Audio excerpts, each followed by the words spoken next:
Hey travelers, welcome back to the channel. So you're planning a trip to Hawaii. Well, there are some things you should know to make your vacation as smooth and enjoyable as possible. Today I'm sharing 10 mistakes that I either did or our family did or I saw other people do on our recent trip to Hawaii.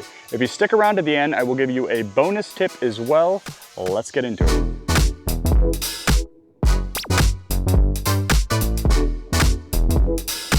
First up, mistake number one is not respecting the time change. So the jet lag will be real, and especially if you're flying from the East Coast of the United States like we did, it was a 6-hour time difference, and it can be quite brutal. So what I would say is recommendation-wise, don't plan anything really for that first day, not even dinner reservations, because you may have some people in your party or in your family that just totally get hit by the jet lag or time difference, and you may not make your reservations or even want to go. So make sure that first day when you get there is a little bit slow and a little bit just everybody kind of doing their own thing. What I will say as well on the way back, don't plan on going right back to work either, because coming home is just as bad, and the first couple days of work are a bit of a nightmare. So make sure you give yourself that buffer zone of a day or two to kind of get back and reset your clock. So mistake number two is overbooking or filling your schedule too much. Some of my favorite moments from our 10 days in Hawaii were the slower ones, the slower pace, whether that was just relaxing by Sandy Beach and watching the surfers and the crazy waves, or the family just kind of relaxing, chilling, looking at the islands off Lanikai Beach. The slower pace days were actually some of my favorite. Mistake number three is assuming that renting a car in Hawaii is kind of like everywhere else, and it's not. So if you need a larger SUV, for instance, a larger family, or you have a lot of luggage, they get snapped up very quickly and early, so make sure you're booking that larger SUV earlier.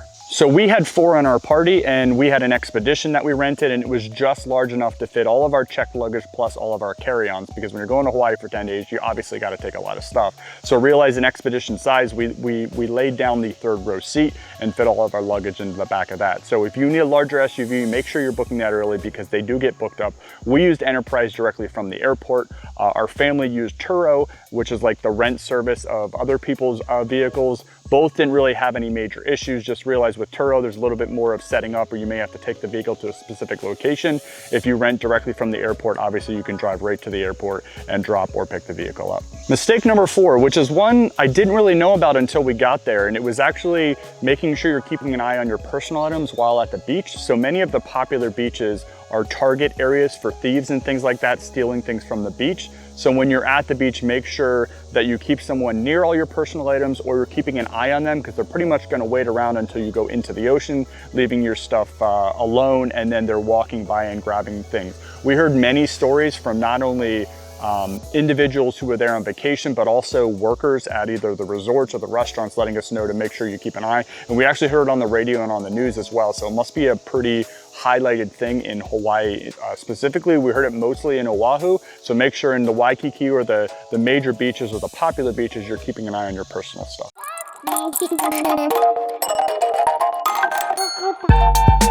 Mistake number 5 is underestimating the traffic, especially on Oahu or in Waikiki or near Waikiki. So the traffic was horrendous in that area, specifically getting out of the city area and out to the highway, which pretty much takes you across the island.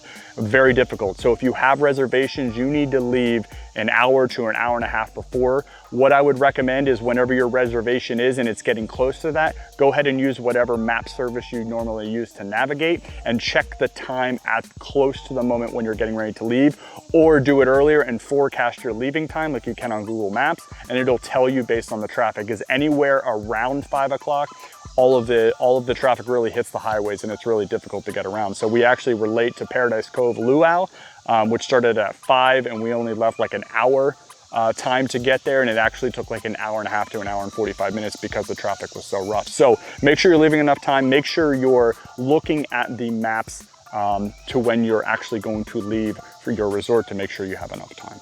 Mistake number 6 is not considering what time of day you're going to do your excursions. So it does make a little bit of a difference, not only from, sites or weather and things like that. I'll give you an example. If you're doing a water excursion or you're going out on the water, usually earlier in the morning, if you read the reviews and the recommendations, the waters are usually calmer. So if you are going to do a boat ride in a Poly Coast in Kauai or anything like that, they said the waves are quite a bit calmer in the morning. So make sure you're taking a look at the reviews and reading through the recommendations that are actually on the websites for the excursions for the time of days, for the type of experience you want to go for. If you're not too concerned, or you'd rather rougher things or whatever that looks like, make sure you read through the reviews and recommendations. Mistake number 7, this is one that I actually did not consider the resort fees and how expensive they would be, or the kind of hidden costs. And not hidden costs per se, it's really parking and resort fees. So just as a point of reference, when we stayed at the Hilton Hawaiian Village in Waikiki Beach Resort, I did a full review on that resort as well on my channel. You can check that out. It was about $180 and change per day per room at that resort. Unlike the Sheraton Kauai, which I also did a resort review on, that was about $145 a day per room. So realize that not only on top of the actual resort and what you're paying for the room and everything else that goes with that, you will have resort fees for taxes and things like that that go into each room. And it's a difference of $182-ish versus $145 per day for those. Also, in Waikiki, the Hilton Hawaiian Village, the valet parking was around $80 to $85 per day as well. The parking at the Sheraton Kauai in Kauai was free, but realize that self-parking versus valet, if you're in the cities or in Waikiki, you will have to pay for that. I think self-parking was like $75, so it wasn't much difference versus valet, but consider the resort fees and the parking fees. Mistake number 8, and it's not really a mistake, it's a choice, and we made this choice. So if you're going to island hop in the middle, so we did 5 days in Waikiki and we did 5 days in Kauai, and if you're going to do that, obviously you have to get to the other islands. So realizing that flying in the middle of your vacation is a bit of a hassle. Not only do you have to repack everything and then unpack it and repack it again, like you have that whole thing, flying in general is stressful, going to the airport is stressful. So realize that it will take up a significant part of one of your days, and just, it's a short flight. I think it's like 45 minutes from Waikiki over to Kauai, but the whole process as a whole, you know, being there 2 hours early, all of that stuff. And we had some delays with our flight. So that does eat into some of your vacation. Make sure you realize that. What I would say is, with that flight, whatever you're going to use, make sure you understand the luggage fees that go with each airline, even if you're just hopping over. And the other thing is, I'd probably have TSA pre-check, because you'll get through the security lines faster and it will be less stressful.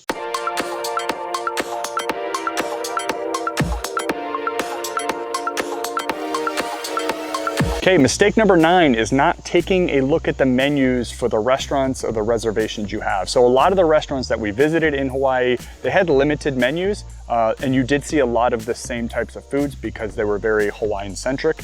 But what I would say is there wasn't a very extensive menu. So if you have food allergies or preferences or picky eaters, make sure you're taking a look at that menu prior, because you may want to switch restaurants that you're going to or the reservations you're going to because of maybe not having options that you would actually want. Okay, before we go to number 10 mistake, I'm going to give you the bonus tip. So this one was a surprise to me. There are specific things and regulations in certain counties in Hawaii that do not allow things.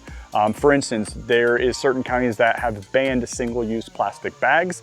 So if you're going to the store, and I usually didn't think about carrying a reusable grocery bag with us. I didn't pack those, so that was a little bit, I had to figure that out, but realized that some counties do not have reusable or single-use plastic bags.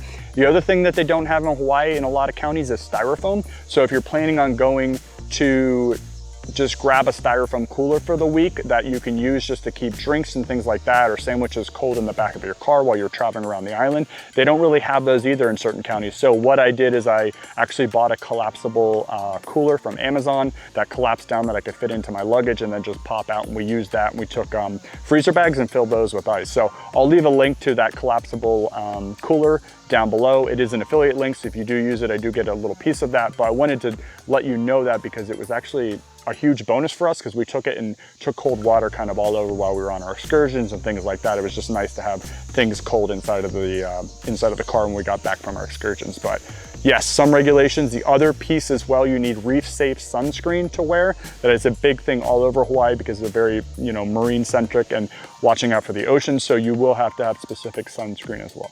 Okay, and mistake number 10, which I think I probably lived in this court.